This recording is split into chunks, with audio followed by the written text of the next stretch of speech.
Good morning, everyone. Thank you for joining us today. My name is Millicent Williams. I am the director of the Portland Bureau of Transportation.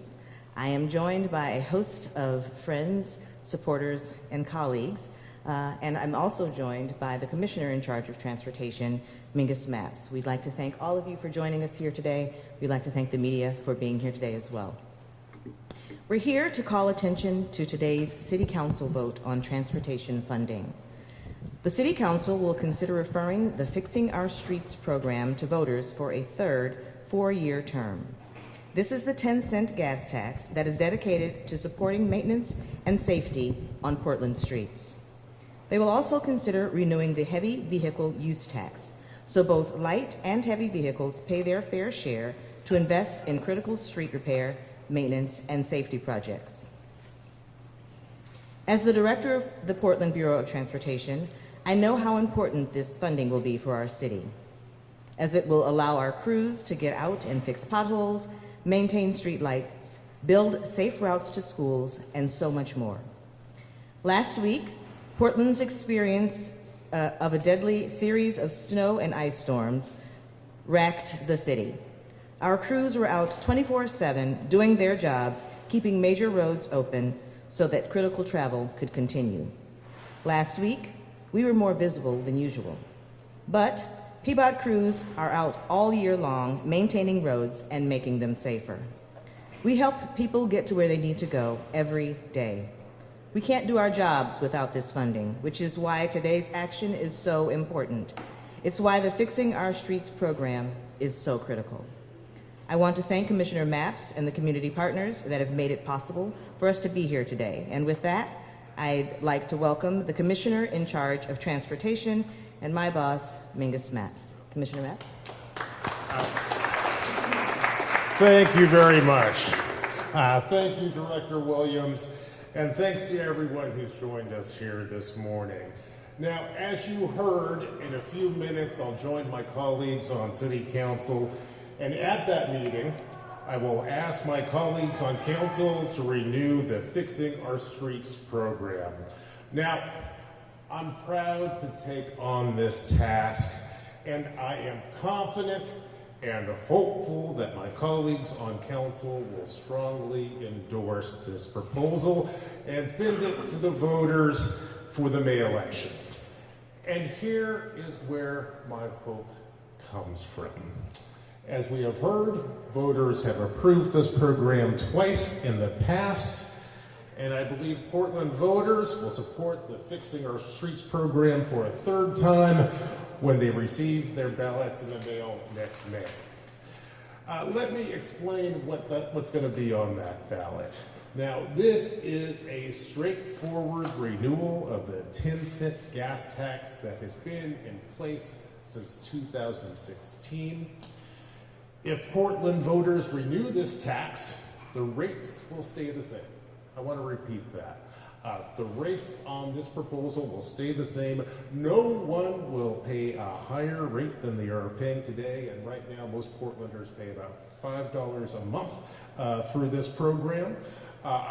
This program, as we've heard, has been in place since 2016, and it has proven to be a sound investment. For example, thanks to the Fixing Our Streets program, over the last 8 years, we have been able to invest in hundreds of projects. For example, we've filled thousands of potholes. We have paved miles and miles of streets. We've made it safer for kids to walk to school. We've improved neighborhood greenways, and we have done much, much more. And we have done all this work thanks to the great work done by our crews at PBOT and the support that we've received from the community. I'll also point out that the Fixing Our Streets program has proven to be popular with the people of Portland, and it's been popular because it's a good value. It's been popular in addition because this is a program that was created by the community for the community. Now, at this hearing later on this morning, City Council will hear from community members about why they support Fixing Our Streets. And I predict that over the coming weeks, we will see more and more community members come out to express their support. And speaking of community support, I want to take a moment to introduce and thank the community members who are with us here this morning, a few of whom we will hear from before we are done today. So I want to say this, I really appreciate the time and leadership this group of community leaders have devoted to this effort. We literally could not do this work without their support. So let me start off by thanking Sarah Iannarone, Executive Director with the Street Trust. I also want to thank Paul Cohn, President of Protect 17. I also want to thank Stephen McLandrich, Co-Chair of the Fixing Our Streets Oversight Committee. Let me also recognize Sam Balto, who is with the Portland School District, a PE teacher and also the leader of the bike, bus, and walking bus movement.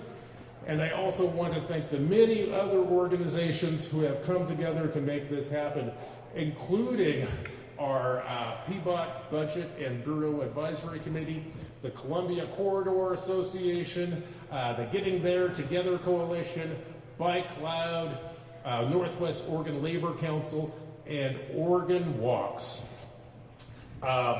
All of these organizations have been at the table as we put together this proposal. I want to thank them so much for joining this movement. And they joined this movement because fixing our streets is more important now than it's ever been. And here's why. As we all know, the pandemic has made our funding challenges in the transportation space more challenging than ever. We've seen declining gas taxes, a significant decline in parking revenue. We've seen extraordinary inflation. Now, all of that has combined to create the fiscal crisis that we face over at PBOT. I also want to say this, and this is something which every Portlander should know. If the 10 cents gas tax is not renewed, our challenges will be greater than ever, and Portlanders will see a significant decline in the services that PBOT is able to offer.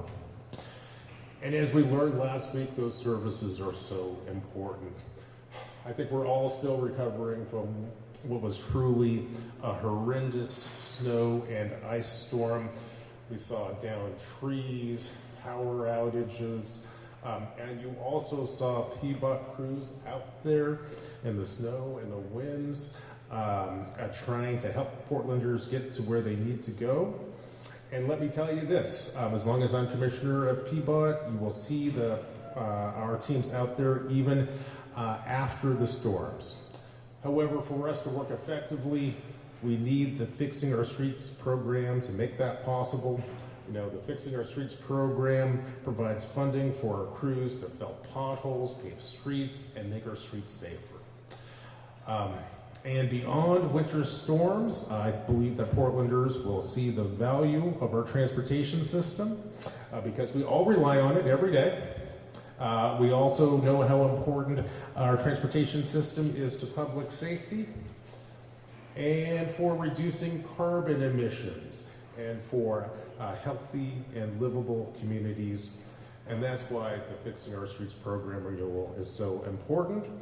And now I will step aside and turn the podium over to the first of our speakers and partners. First up, we have Sarah Iannarone, Executive Director of the Street Trust. Welcome, Sarah.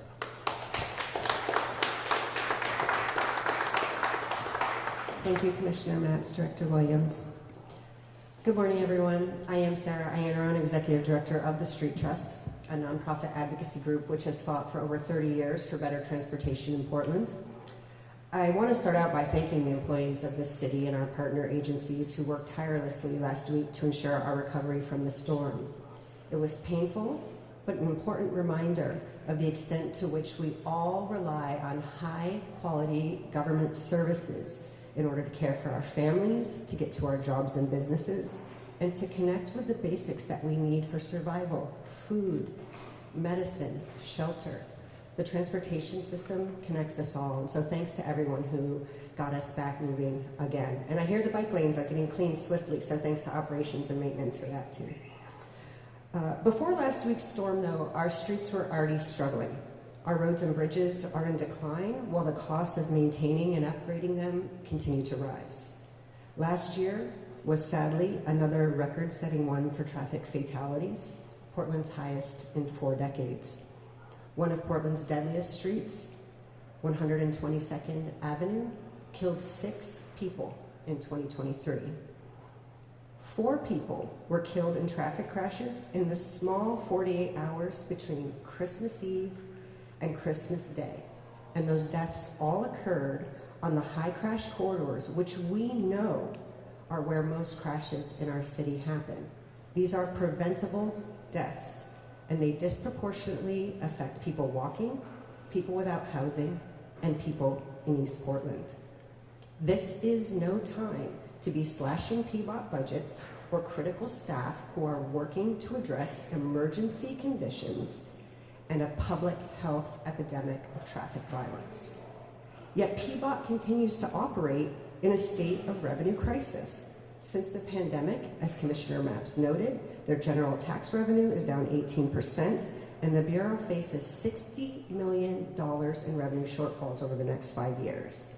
And if we meet our climate goals and transition to a more sustainable transportation system as we need and desire, this crisis will only worsen.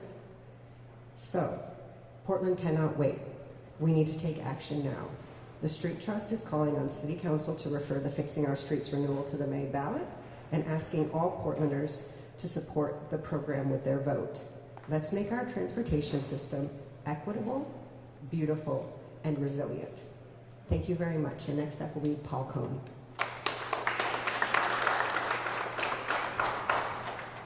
Thanks, Sarah. Thanks, Commissioner. My name is Paul Cohn. I'm the chapter president for Protect 17. We're a city union of almost 1,000 people. I'm actually a city employee. Used to work at PBOT. Actually, I work at a different bureau now, Technology Services. But so I know a lot of the people who've been out, working lately with the storm and everything. We've got about 220 Bureau of Transportation employees in our union who make up a lot of engineering and planning staff and a wide variety of technical roles. But I don't have too much to add. We all know about the storm and how in the past week it's really been a test of our transportation infrastructure and the staff that maintain safe conditions on our streets. Our frontline and professional staff, many of whom have been working 12-hour shifts, are under threat of budget cuts and layoffs. And we know that while not all problems can be solved with money, layoffs and staff cuts would really set PBOT back immensely as we all try to make our streets a safer place. So we hope that Fixing Our Streets will be renewed so that we can continue to proudly deliver for the people of Portland. Thanks.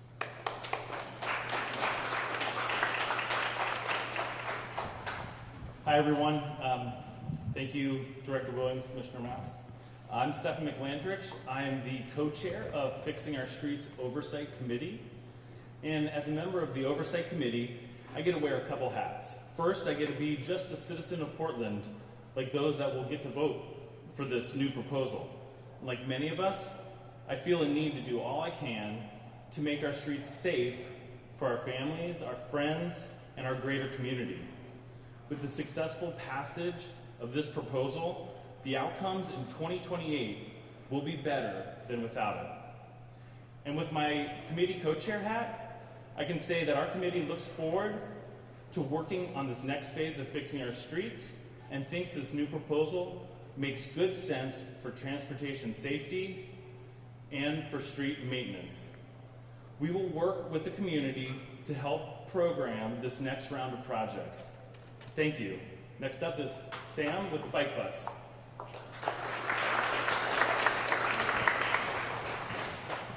Hello everybody, I'm Sam Balto. I'm a physical education teacher at Alameda Elementary, and I'm the leader of the world famous Alameda Bike Bus. Bike buses are the most exciting student transportation movement happening today around the world, and Portland is leading the way with over 18 bike buses. Every week, students meet on a designated route with times, and they ride to school together in a big group.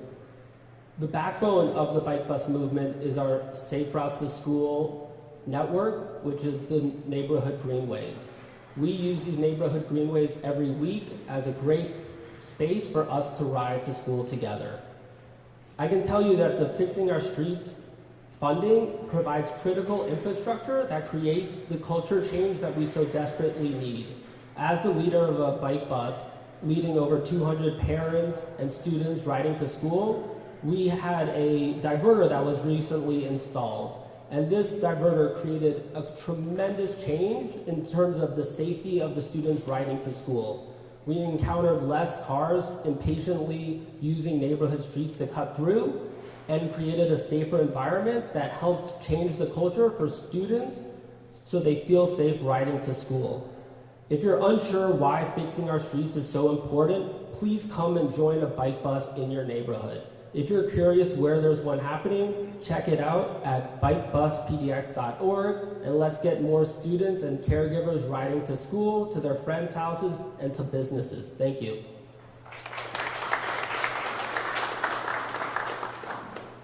We'd like to thank all of our invited guests who have come to share with us today about their experience with the Portland Bureau of Transportation and the Fixing Our Streets program. Thank you so much for your words of support. Thank you so much for showing up for the Bureau of Transportation. We all recognize the importance of the work that we do, and we look forward to being able to continue to do that. We do need to wrap this press conference because we recognize there's another press conference happening in just a few minutes, so we'll be available to decide if anyone has any questions. As you transition to the other press conference, we at PBOT would like to thank our public safety partners who helped us to be successful last week. It was truly a partnership as we worked to recover the city. So thank you all for being here today. We will be available for questions on this side. We're all set up right here. Do you mind just taking a couple questions on the podium? We gotta get it. Well, we have another press conference that's right here. Let's just keep it all set up. They're coming. We gotta go. We gotta get out of the way. Reset up. They would have to reset, Dylan. Okay, So. all right. Thank you. All right, couple of questions. Question. I mean, it's maybe renewing the status quo, or putting it on the ballot.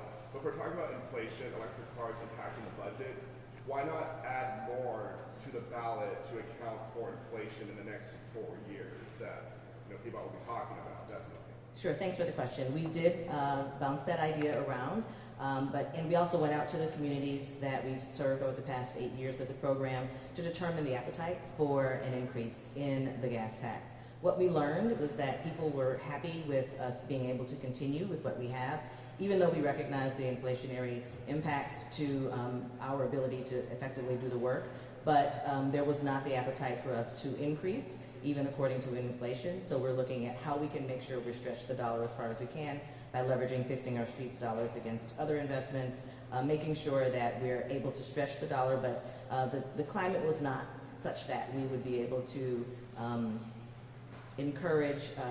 have the encouragement to move the ballot measure forward with an inflationary increase. It sounds like PBOT's budgetary problems will continue on then if you don't want to raise more money to get more revenue in.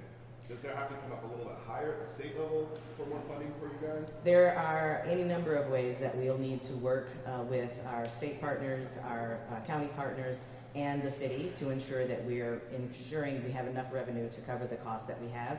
Fixing Our Streets is but one of the many pieces of our puzzle, and we hope to be able to get that referred and approved by voters, and we'll continue to work to pull together the best funding model for the future of the organization. Again, we recognize this is a gas tax, and as has been mentioned in several comments, it's not necessarily a sustainable funding source based on the way that the society is transitioning, but we look forward to figuring out how we're going to be able to ensure that the work of the Bureau continues. And coming off the 4-decade high in traffic fatalities, should PBOT be spending more of this money on safe streets and programs that can make the system more safe? The program is slated to spend about 40% of the funding on safety specifically, but I'd like to note that every project that the Portland Bureau of Transportation does is considered a safety project. We do need to make sure that we're focusing on those areas that have seen the greatest number of fatalities. We recognize that over 70% or 68% of the fatalities that we know about are on high crash corridors, and so we do intend to focus on those areas.